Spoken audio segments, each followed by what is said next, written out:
Fala pessoal, beleza?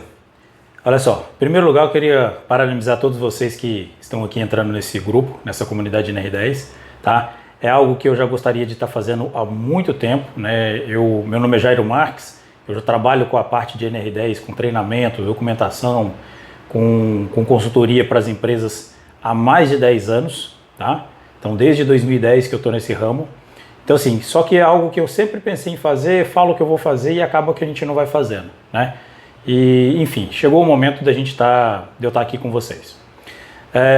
De primeira mão, vamos alinhar bem essa questão da vestimenta anti-chama, que como eu deixei já bem claro lá atrás, lá na mensagem, é algo que eu gosto muito de falar, da questão de usar ou não uma vestimenta abaixo, né, por baixo da vestimenta anti-chama.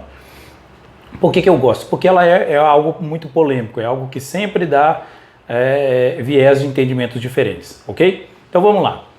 Em primeiro lugar, a vestimenta anti-chama, ela tem como objetivo proteger o profissional de elétrica, sim, com relação ao arco elétrico e a chama incidente, tá?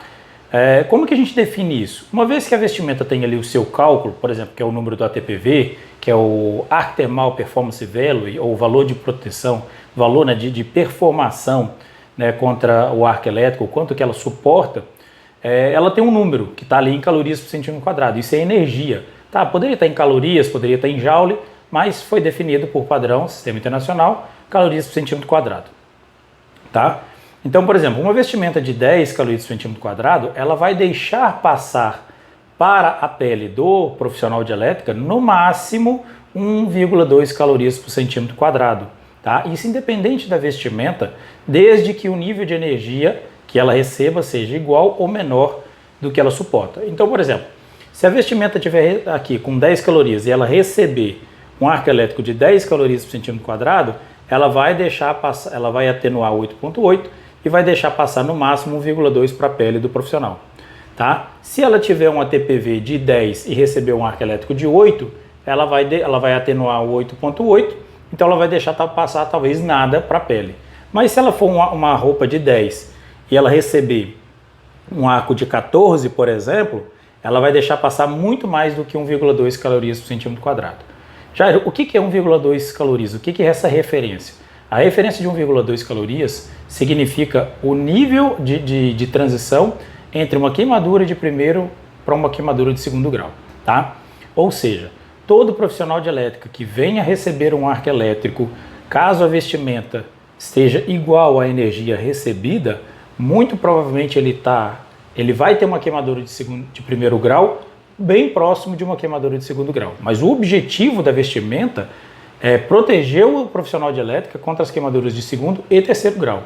Tá? Lembrando, as queimaduras de primeiro grau podem acontecer tranquilamente e é comum acontecer com o arco elétrico. Tá? Mas isso vai depender da distância que a pessoa está em relação ao ponto de arco elétrico, quanto de energia chega nela, tá? Porque um painel ter um ATPV de 10, a pessoa está com uma vestimenta de 10 é uma coisa.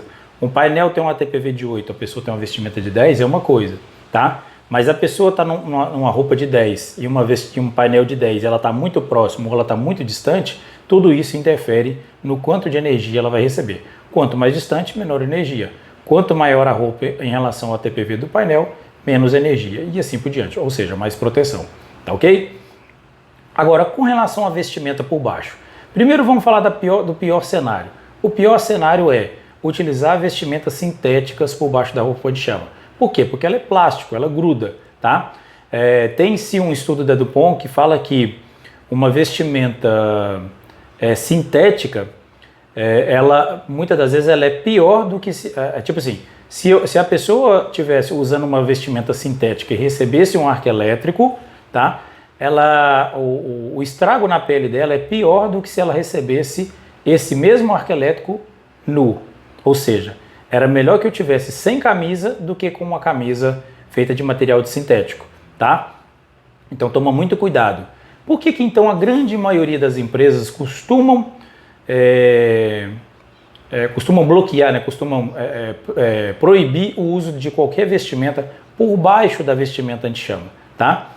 Justamente porque é difícil fazer o controle do que a pessoa está usando. Veja a situação. Você chega para trabalhar no terceiro turno, por exemplo, da indústria, Tem colegas aí que é de usina, outro é de frigorífico. Imagina você trabalhando no terceiro turno, chegando com a vestimenta anti-chama e um técnico de segurança, ou a técnica de segurança, ou o guarda patrimonial pedindo para você abrir a vestimenta anti-chama para ele ver que vestimenta que você está por baixo. Né? Não vai ficar muito legal. Isso se você for homem. Se você for mulher, né, o risco disso gerar aí uma chateação, talvez até mesmo problemas judiciais para a empresa, é muito grande. Então é muito complicado para a empresa saber e ter o controle do que a pessoa veste por baixo. Então é mais fácil ela proibir. Agora, a norma fala que é proibido utilizar? De forma alguma. A norma fala que é permitido utilizar? Também de forma alguma. Então o que a norma fala? A norma não fala. Tá? E por que ela não fala? Porque as informações que tem dentro na própria norma são mínimas, são pequenas, como eu falei para vocês. Tá? Então da onde que se busca essas informações? NFPA 70E, que fala sobre as vestimentas. Aí se você quiser buscar um pouquinho mais de informação de arco flash de chama incidente, vai lá na I3E 1584 e assim por diante. São normas internacionais que estão em inglês, não estão traduzidas ainda, né, para o nosso português. Infelizmente isso bloqueia demais o nosso conhecimento sobre arco elétrico. Tá joia? Então vamos lá, vamos dar sequência. Mas eu posso então utilizar uma vestimenta, uma camiseta que seja anti-chama por baixo da vestimenta anti-chama? Pode. Você indicaria, Jairo? Demais da conta, muito. Por quê? Porque assim você tem uma dupla proteção, tá ok? Porque tem pessoas que não suportam, não gostam do toque da vestimenta anti-chama, principalmente quando ela é tecido tratado, que ela é um tecido mais pesado, tá? Falar de qualidade de tecido em questão de ergonomia, de conforto, é bem relativo, porque existem fabricantes e fabricantes, tecidos e tecidos, e construções. Por exemplo, o tecido tratado, que ele recebe um banho químico, ele tende a ser mais pesado em gramatura, tá, por metro quadrado, do que a tecido inerente. Chega a dar, em algumas vezes, quase 100 gramas de diferença. Enquanto um tem mais de 200 gramas por metro quadrado, 200 e tantas gramas por metro quadrado, outro tem 100 e poucas gramas por metro quadrado. Tá? Então pode dar diferenças grandes aí, dependendo da qualidade do fabricante. Aqui eu vou dar exemplo de dois grandes fabricantes nacionais, tá? Que é a Dupont e a Santanense. Tá? Não estou fazendo propaganda para nenhum dos dois. Eu até queria, né, ser patrocinado por eles, seria uma boa, mas sem propaganda direta. Mas são grandes fabricantes aqui no Brasil, tá? Que tem qualidade muito grande na vestimenta, no tecido deles. Então, assim, nesse ponto, posso utilizar uma vestimenta por baixo de uma vestimenta anti-chama? Pode, desde que eu atenda.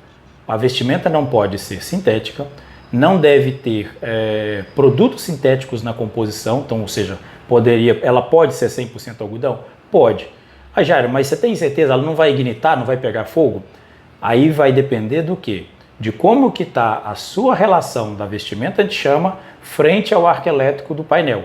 Porque se a sua vestimenta é de 10 e o seu painel é de 10, vai passar no máximo 1,2 calorias para debaixo da vestimenta anti-chama, tá? E uma vestimenta de algodão tende a suportar esses 1,2 calorias por centímetro quadrado. E ela não vai ignitar, porque ela precisa mais do que isso para ela poder pegar fogo, tá? Lembrando que a vestimenta anti-chama, ela deixa passar calor para dentro. Ela pode deixar passar calor. Não necessariamente ela vai passar chama. Para ela chegar a passar chama para dentro, ela tem que estar degradada, rasgada, com furo, tá? Ou o nível de ATPV do painel ser muito mais alto do que o da vestimenta, ao ponto dele queimar a vestimenta, degradar ela, carbonizar ela, fazer furo nela, ou seja, rasgar e ainda ter chama suficiente para ainda entrar lá dentro. Tá? Lógico que isso em milésimos de segundo, mas teria que ser uma diferença muito grande aí. Bacana? Então, o meu recado aqui para fechar dentro de 10 minutos, que já ficou muito longo o vídeo. Posso utilizar a vestimenta por baixo da vestimenta anti-chama? Sim, pode, desde que ele não seja sintético, de algodão puro, tá? De preferência sem escrita, sem nenhuma tinta, né? Nem nada disso. E então dá para se adequar isso dentro da empresa? Dá para adequar, com uma boa consultoria. Tá joia? Abraço a todos aí, espero ter ajudado.